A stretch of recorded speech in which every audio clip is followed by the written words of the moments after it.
नमस्कार, SPD news में आपका स्वागत है। पेश है 24 फरवरी सोमवार दोपहर 3:15 राजस्थान की 15 बड़ी खबरें। सबसे पहले एक नजर डालते हैं आज की हेडलाइंस पर। पीएम मोदी का मोटापे के खिलाफ कैंपेन, 10 प्रमुख हस्तियां नॉमिनेट। विधानसभा में कांग्रेस का हंगामा, नारेबाजी, मार्शलों से विधायकों की धक्का मुक्की, कार्यवाही फिर स्थगित। स्पीकर ने कहा, निलंबित विधायक सदन से बाहर जाएं। एनएचएआई की 129 एम्बुलेंस को इंटीग्रेट करने की तैयारी। महाकुंभ भगदड़ हादसे में हुई मौत और संपत्ति हानि की भी होगी जांच। 35 लाख किसानों को मिलेगा 25,000 करोड़ का अल्पकालीन ब्याज मुक्त फसली ऋण।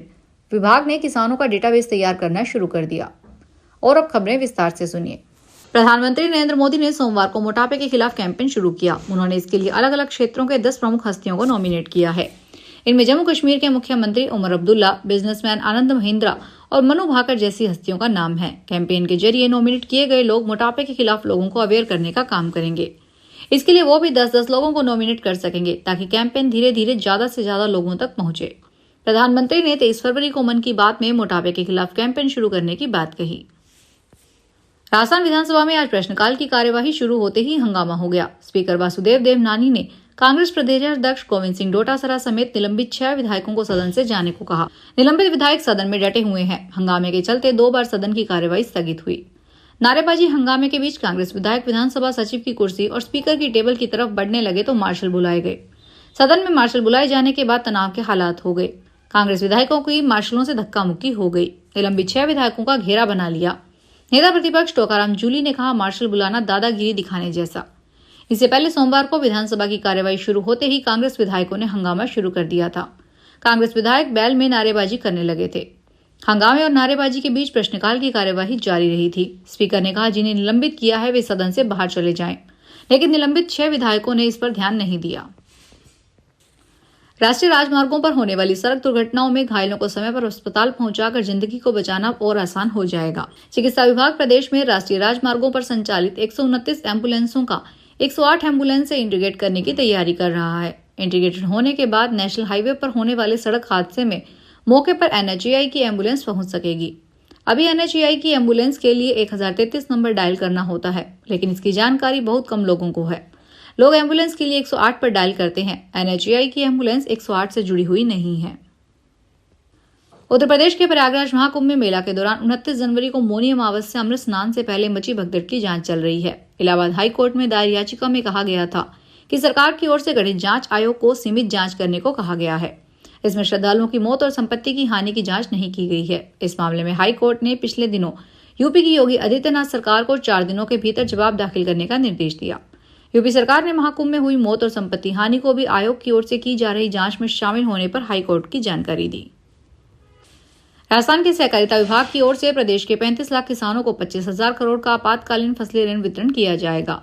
इसके लिए विभाग ने किसानों का डेटाबेस तैयार करना शुरू कर दिया है। इस दौरान उन किसानों को सूची से बाहर किया जाएगा जो डिफाल्टर की सूची में शामिल है। साथ ही नए किसानों को फसली ऋण ज्यादा से ज्यादा संख्या में प्रदान किया जाएगा। राजस्थान सहकारी गोपाल क्रेडिट कार्ड योजना का भी दायरा बढ़ाकर 2,50,000 गोपालक परिवारों को ब्याज मुक्त ऋण प्रदान किया जाएगा। सुप्रीम कोर्ट ने सोमवार को जनहित याचिका पर विचार करने से इनकार कर दिया, जिसमें बांग्लादेश में जारी हिंसा के बीच हिंदुओं और अल्पसंख्यकों की सुरक्षा की मांग की गई थी। भारत के मुख्य न्यायाधीश संजीव खन्ना और न्यायमूर्ति संजय कुमार की खंडपीठ ने कहा कि यह मामला विदेशी मामलों से संबंधित है और न्यायालय किसी अन्य देश के आंतरिक मामलों पर टिप्पणी नहीं कर सकता। उपयुक्त बातों पर गौर करने के बाद याचिकाकर्ता ने अपनी याचिका वापस ले ली और मामला खारिज कर दिया।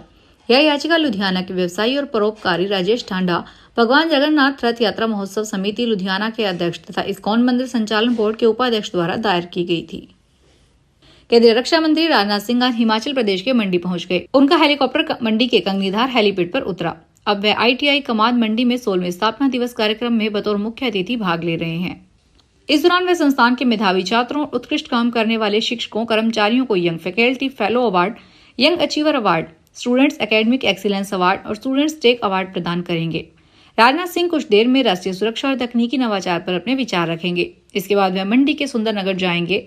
यहाँ वे राजनाथ सिंह प्रधानमंत्री किसान सम्मान निधि योजना की किस्त जारी करने के लिए आयोजित कार्यक्रम में भाग लेंगे।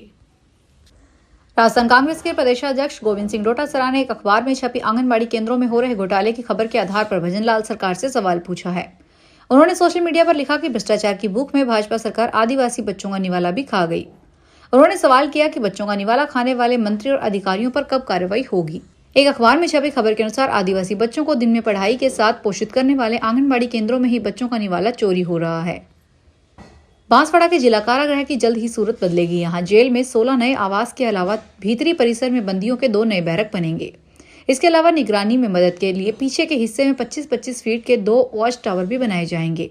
इसके लिए करीब 4 करोड़ रुपए की मंजूरी मिल गई है। सब कुछ सही रहा तो चंद दिनों में यहाँ निर्माण कार्य शुरू हो जाएगा। इसके बाद जेल की सुरक्षा व्यवस्था के साथ बंदियों के रहने सहित अन्य सहूलियतों में भी इजाफा होगा।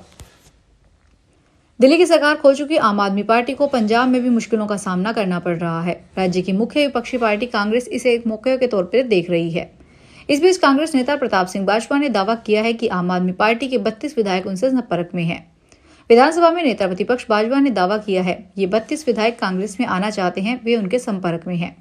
कांग्रेस नेता ने यह दावा विधानसभा सत्र शुरू होने से ठीक पहले किया। उन्होंने कहा कि सरकार ने कोई काम नहीं किया है और इसके चलते इनके विधायक भी नाराज हैं। दिल्ली विधानसभा का सत्र सोमवार से शुरू हो गया। प्रोटेम स्पीकर अरविंद सिंह लवली ने सबसे पहले मुख्यमंत्री रेखा गुप्ता को शपथ दिलाई। अब विधायकों को शपथ दिलाई जा रही है। इससे पहले एलजीवी के सक्सेना ने प्रोटेम स्पीकर अरविंदर सिंह लवली को शपथ दिलाई। विधानसभा सत्र 27 फरवरी तक चलेगा। इसी सत्र में स्पीकर और डिप्टी स्पीकर चुना जाएगा।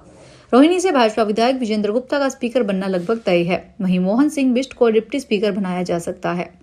विजेंद्र गुप्ता ने शनिवार को सीएम रेखा गुप्ता से मुलाकात की थी। सीएम रेखा गुप्ता ने रविवार को कहा कि विधानसभा के इसी सत्र में सीएजी की सभी 14 पेंडिंग रिपोर्ट पेश की जाएगी। रिपोर्ट में कहा गया है कि आप सरकार की गलत शराब नीति से दिल्ली को 2026 करोड़ का नुकसान हुआ है। एलजी सक्सेना 25 फरवरी को विधानसभा को संबोधित करेंगे। इसके बाद नियंत्रक एवं महालेखा परीक्षक की रिपोर्ट पेश की जाएगी। फिर एलजी के संबोधन पर धन्यवाद प्रस्ताव के लिए विधानसभा में चर्चा होगी। जल संकट दस्तक दे रहा है। इसे रोकने के लिए राजस्थान सरकार ने खजाना खोल दिया है। 4 साल के भीतर 11,800 करोड़ रुपए खर्च कर इस मुसीबत से मुकाबला किया जाएगा। नहरबंदी के दौरान बीकानेर सहित 3 जिलों में 4 करोड़ 49 लाख रुपए खर्च कर टैंकरों से पानी घरों तक पहुंचाया जाएगा। नहर मरम्मत के बाद संग्रहित कर सकेंगे। 15,000 क्यूसेक तक पानी। जलाशय और टंकियां बनने के बाद टेल तक की समस्याओं का होगा समाधान। 4 साल में बीकानेर, श्रीगंगानगर और हनुमानगढ़ में क्षेत्रों और आमजन की प्यास बुझाने के लिए 11,860 करोड़ रुपए खर्च किए जा रहे हैं। भारतीय जनता पार्टी राजस्थान में एक राष्ट्र एक चुनाव के लिए बनाई गई टीम में उदयपुर से भाजपा नेता रविंद्र श्रीमाली को शामिल किया गया है। टीम के प्रदेश संयोजक सुनील भार्गव एवं सह संयोजक महेंद्र सिंह राठौड़ के सानिध्य में 20 अन्य सदस्यों को जोड़कर प्रदेश स्तरीय टीम का गठन किया गया है। इसमें श्रीमाली को सदस्य मनोनीत किया गया है। श्रीमाली उदयपुर में भाजपा शहर के जिला अध्यक्ष रहे और वे उदयपुर नगर परिषद के सभापति और उदयपुर नगर विकास प्रन्यास के चेयरमैन भी रहे हैं। राजस्थान विधानसभा में 3 दिन से सत्ता पक्ष और विपक्ष के बीच गतिरोध बना हुआ है। इसके चलते कांग्रेस विधायक सदन में डेरा डाले हुए हैं। इस गतिरोध के बीच रविवार को कांग्रेस विधायक ने चैंपियंस ट्रॉफी 2025 के भारत पाकिस्तान क्रिकेट मैच का सदन में ही आनंद लिया। उन्होंने टीवी पर मैच देखा और टीम इंडिया की जीत पर टीम इंडिया जिंदाबाद के नारे लगाए, जिससे सदन गूंज उठा। यूपी विधानसभा में बजट सत्र का आज 5वां दिन है। सोमवार को सदन में प्रश्नकाल चल रहा है। सपा विधायक समरपाल सिंह के एक सवाल पर डिप्टी सीएम ब्रजेश पाठक ने पूछा, नेताजी का सम्मान तो बहुत किया, सपा वाले नेताजी की हर बात मानते हो, क्या वह बात भी मानेंगे? लड़कों से गलती हो जाती है। इसके बाद विधानसभा में सपा विधायकों ने हंगामा किया। इस दौरान नेता प्रतिपक्ष माता प्रसाद पांडे खड़े हो गए। उन्होंने कहा, नेताजी सम्मानित व्यक्ति रहे हैं, उनके लिए इस तरह की बात नहीं की जानी चाहिए। फिलहाल इस बुलेटिन में इतना ही। फिर हाजिर होंगे बड़ी खबरों के साथ। अगर आप भी अपने आसपास की छोटी बड़ी और महत्वपूर्ण खबरों से अपडेट रहना चाहते हैं तो सब्सक्राइब कीजिए हमारे चैनल एसपीटी न्यूज को और प्रेस कीजिए बेल आइकन पर।